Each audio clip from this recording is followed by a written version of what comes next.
जय हिंद, वंदे मातरम प्यारे साथियों और सभी साथियों को मेरा प्यारा नमस्कार। प्रिय साथियों, आज हमारा आधुनिक काल है। आधुनिक काल में अपना चल रहा है भारतेंदु युग। भारतेंदु युग का आज जो अपने दूसरे कवि है, उन दूसरे कवि का नाम है साथियों प्रताप नारायण मिश्र। साथियों क्या पढ़ने वाले हैं? हम पढ़ने वाले हैं प्रताप नारायण मिश्र। भारतेंदु युग का पूरा जीवन परिचय अपन पढ़ चुके हैं और आज जो पढ़ने वाले हैं वो प्रताप नारायण मिश्र है, बद्रीनारायण चौधरी प्रेमगन है, ठाकुर जगनमोहन सिंह है, अंबिका दत्त व्यास है, राधा चरण गोस्वामी है, गोविंद गिल्लावाही है, नवनीत चतुर्वेदी है।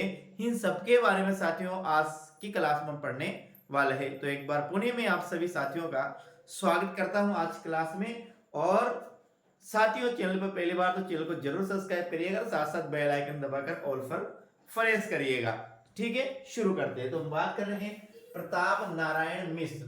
दूसरे जो अपने कवि आते हैं वो आते हैं प्रताप नारायण मिश्र। आचार्य शुक्ल ने ही ने हिंदी का एडिशन कहा। ये ध्यान रखना कि हिंदी का एडिशन किसे कहा जाता है साथियों। तो ये है प्रताप नारायण मिश्र। देखो एक तो हिंदी का एडिशन है और एक है साथियों हिंदी के स्टील है। ये दो नाम याद रखना। तो यहाँ एडिशन में ने से आप ने याद रखना, यानी कि नारायण में ने आएगा तो नया एडिशन में भी क्या आएगा? ने। इस प्रकार से आप रखेंगे साथियों तो ये आपको याद हो जाएंगे। और आपको ऐसे याद रखता है तो ऐसे याद होता है तो ये तो बहुत अच्छी बात है साथियों। देखें आचार्य शुक्ल ने हिंदी का एडिशन कहा। हिंदी हिंदू हिंदुस्तान का नारा दिया किसने? प्रताप नारायण मिश्र ने हिंदी हिंदू हिंदुस्तान का जो नारा दिया वो किसके द्वारा दिया गया? प्रताप नारायण मिश्र द्वारा ही हिंदी हिंदू हिंदुस्तान का नारा दिया गया है मेरे साथियों। आगे कानपुर से प्रकाशित ब्राह्मण मासिक पत्रिका, हाँ ब्राह्मण पत्रिका का संपादन किया साथियों। ये ब्राह्मण है, ये मासिक पत्रिका साथियों क्या है? ब्राह्मण मासिक पत्रिका का संपादन किया किसने? प्रताप नारायण मिश्र ने साथियों। हास्य व्यंग्य कविता में इनका स्थान अग्रणी है। प्रेम पुष्पावली, मन की लहर, लोकोक्ति शतक, प्रताप लहरी और श्रृंगार विलास इनकी प्रमुख रचना है। अपन को यह ध्यान रखना है साथियों, 1 2 3 4 और साथियों ये 5, ये 5 रचना अपन को अच्छी तरह से याद रखना है। पहला प्रेम पुष्पावली है, मन की लहर है, लोकोक्ति शतक है, प्रताप लहरी है और श्रृंगार विलास ये प्रताप नारायण मिश्र की प्रमुख रचना है। अब क्या पढ़ा? प्रताप नारायण मिश्र हिंदी का एडिशन, हिंदी हिंदू हिंदुस्तान ब्राह्मण मासिक पत्रिका कानपुर से प्रकाशित होती। हास्य व्यंग्य की इन्होंने बहुत प्रसिद्ध कविताएं लिखी है। और दूसरी बात इनकी जो प्रमुख रचना है वो है साथियों ध्यान रखना, प्रेम पुष्पावली, मन की लहर, लोकोक्ति शतक, प्रताप लहरी और श्रृंगार विलास ये इनकी प्रमुख रचना है। किसकी? प्रताप नारायण मिश्र की साथियों। आगे हम बात करते हैं, आगे अपने कौन से कवि आते हैं। अगला जो कवि आता है वो आता है अपने अंबिका दत्त व्यास। कौन सा था साथियों? अंबिका दत्त व्यास की हम बात कर रहे हैं। पीयूष प्रवाह मासिक पत्रिका का संपादन किया। किसका?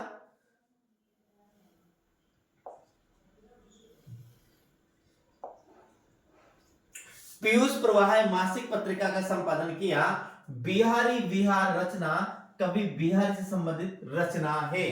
इनकी जो अंबिका दत्त व्यास, पहले याद रखना अंबिका दत्त व्यास, यहां याद रखना पीयूष प्रवाह है। क्या है? पीयूष प्रवाह। अंबिका दत्त व्यास पीयूष प्रवाह है, बिहारी विहार, बिहारी विहार, बिहारी विहार। आगे बात और करते हैं प्रमुख रचना में पावस पचासा, सुकवि ससई हो होरी और भारत सौभाग्य और गो संकट इनके क्या? गो संकट इनके क्या नाटक है। तो हम देखते हैं। पीयूष प्रवाह मासिक पत्रिका का संपादन किया। बिहारी विहार है, बिहारी बिहार नहीं बिहारी विहार होगा साथी ने। क्या होगा? बिहारी विहार, बिहारी विहार क्या है? बिहारी विहार। इनकी बिहारी विहार रचना कवि बिहारी से संबंधित रचना है। कंस वध खड़ी बोली में लिखा गया अपूर्ण काव्य है साथियों। किनका? अंबिका दत्त व्यास ने कंस वध नाम से काव्य लिखा खड़ी बोली में, और ये कैसा है? अपूर्ण है, तो ये ध्यान रखना है कि कंस वध खड़ी बोली में लिखा गया अपूर्ण काव्य है, इन्हें सुकवि कहा जाता है साथियों। जैसे किसे हिंदी का एडिशन किससे कहा जाता है, प्रताप नारायण मिश्र को कहा जाता है, उसी प्रकार अंबिका दत्त व्यास को क्या कहा जाता है, सुकवि कहा जाता है। इनकी प्रमुख रचना की बात करते हैं तो पावस पचासा, सुकवि सत्सई और होरी, ये इनकी प्रमुख रचना है। भारत सौभाग्य और गो संकट इनके नाटक है। ध्यान रखना, दो नाटक लिखे इन्हें, एक तो भारत सौभाग्य लिखा है और एक लिखा है गो संकट। तो एक बार पुनः अंबिका दत्त व्यास पीयूष प्रवाह मासिक पत्रिका का संपादन किया। बिहारी विहार साथी, विहारे बिहारी बिहारी विहार इनकी बिहारी विहार रचना कवि बिहार से संबंधित रचना है। कंसवध खड़ी बोली में लिखा गया अपूर्ण काव्य, कौन सा, कंसवध खड़ी बोली में लिखा गया अपूर्ण काव्य है, इन्हें सुकवि कहा जाता है। किसे, अंबिका दत्त व्यास को सुकवि कहा जाता है। और इनकी प्रमुख रचना है पावस पचासा, सुकवि सत्सई, होरी और भारत सौभाग्य और गो संकट, इनके क्या साथियों नाटक है। अगले कवि की अपन बात करते हैं साथियों, तो अगला कवि अपना आता है बद्री नारायण चौधरी प्रेमगन। कौन सा कवि आता है, ध्यान रखना, अगला जो कवि है अपना वो है बद्री नारायण चौधरी प्रेमगन। इनके बारे में हम देखते हैं। अब देखिएगा, बद्री नारायण चौधरी प्रेमगन नागरी नीरद साप्ताहिक आनंद कादम्बनी मासिक पत्रिका का संपादन किया साथियों। इन्होंने दो पत्रिकाओं का संपादन किया, एक तो क्या है नागरी नीरद है और एक है आनंद कादम्बनी। दो पत्रिका है, नागरी नीरद और आनंद कादम्बनी। नागरी नीरद साथी वो साप्ताहिक है और आनंद कादम्बनी है वो कैसी है, मासिक। पहली बात, बद्री नारायण चौधरी प्रेम घन साथी इनका क्या है, उपनाम है। प्रेमगन इसका क्या है, उपनाम है। किसका, बद्री नारायण चौधरी घन का, बद्री नारायण चौधरी है, इनका जो प्रेमगन है ये इनका क्या है, उपनाम है मेरे साथियों। इस बात का आपको ध्यान रखना है। हम बात कर रहे हैं नागरी नीरद मासिक, ये साप्ताहिक है। नागरी नीरद साप्ताहिक और आनंद कादम्बनी मासिक पत्रिका को उन्होंने क्या किया, संपादन किया। उर्दू में अब्र नाम से कविता लिखा करते थे। कौन, बद्री नारायण चौधरी प्रेमगन। बे से यहाँ बे आ रहा है, तो ये उर्दू में किस नाम से लिखते थे, उर्दू में अब्र नाम से लिखते थे। किस नाम से, अब्र नाम से। जिस प्रकार से मुंशी प्रेमचंद भारतेंदु हरिश्चंद्र उर्दू में रसा उपनाम से काव्य रचना करते थे, उसी प्रकार बद्री नारायण चौधरी ने उर्दू में अब्र नाम से काव्य रचना करते थे। यानी कि भारतेंदु हरिश्चंद्र तो उर्दू में रसा नाम से काव्य रचना करते थे और बद्री नारायण चौधरी प्रेमघन साथियों वे अब्र नाम से काव्य रचना करते थे। आगे, डॉक्टर बच्चन सिंह ने इन्हें भारतेंदु का अनुकर्ता कहा है, यानी भारतेंदु की लीक पर चलने वाला इनको कहा है।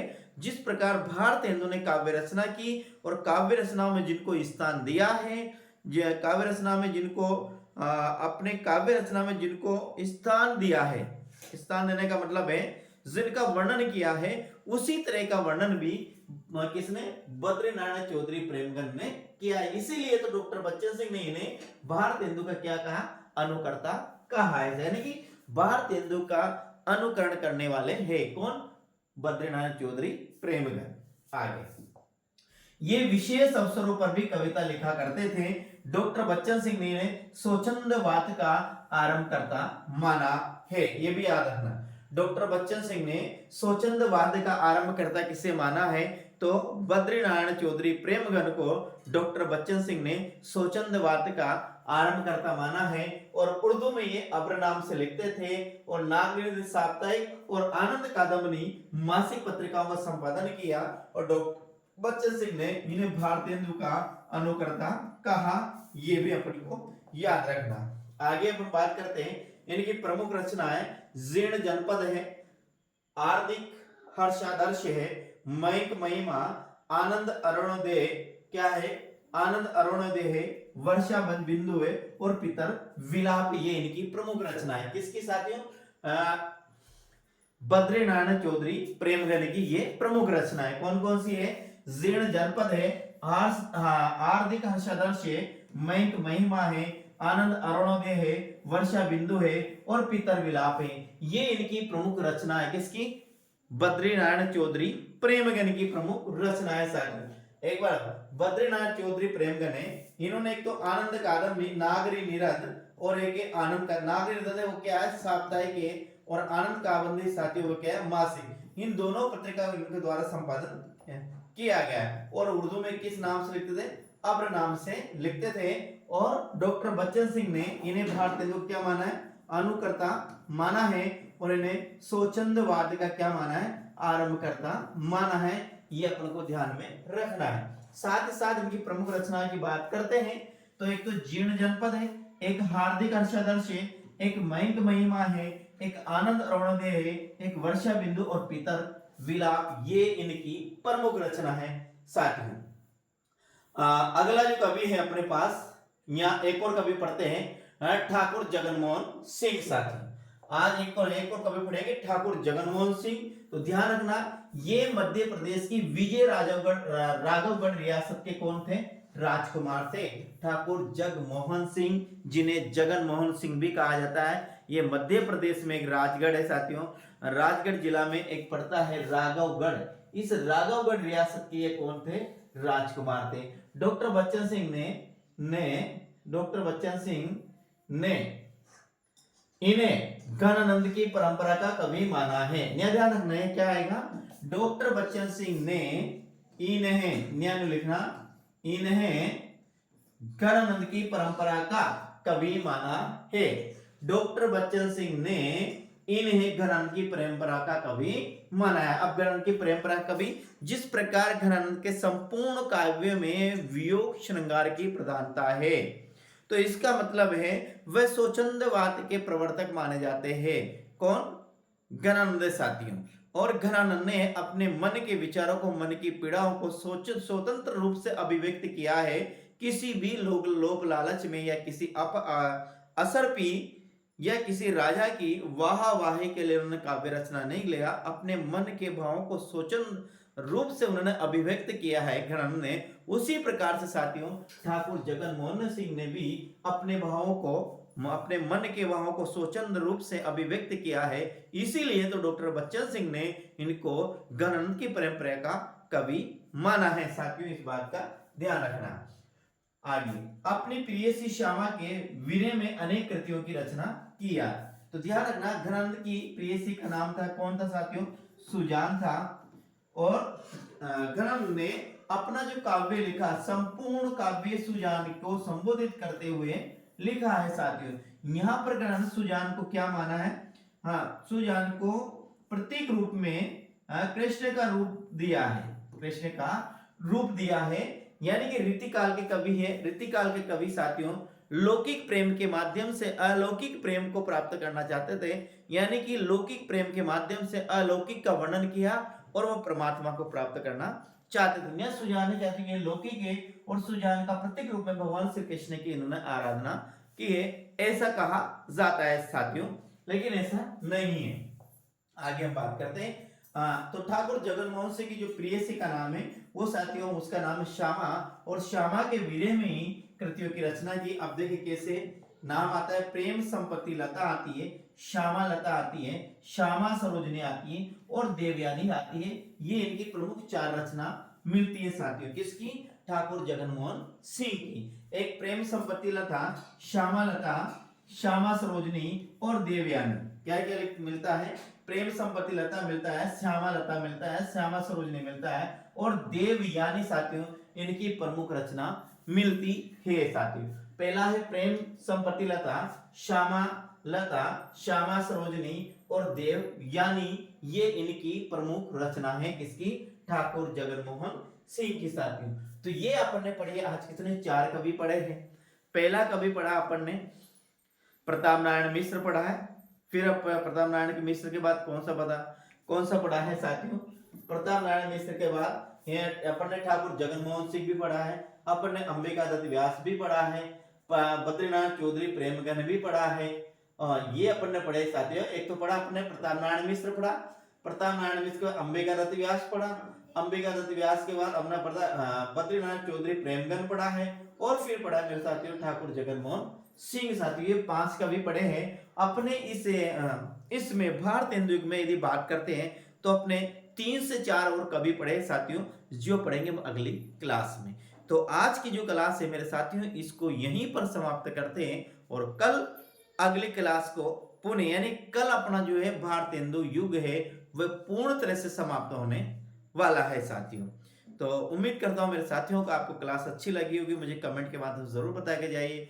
वीडियो को अधिक से अधिक शेयर करिएगा ताकि साथियों हर विद्यार्थी के पास पहुंच सके और वो अपनी तैयारी बहुत बेहतरीन रूप से कर सके। इसी उम्मीद और आशा के साथ साथियों हम फिर कल मिलते हैं। गुड नाइट, राम राम साथियों।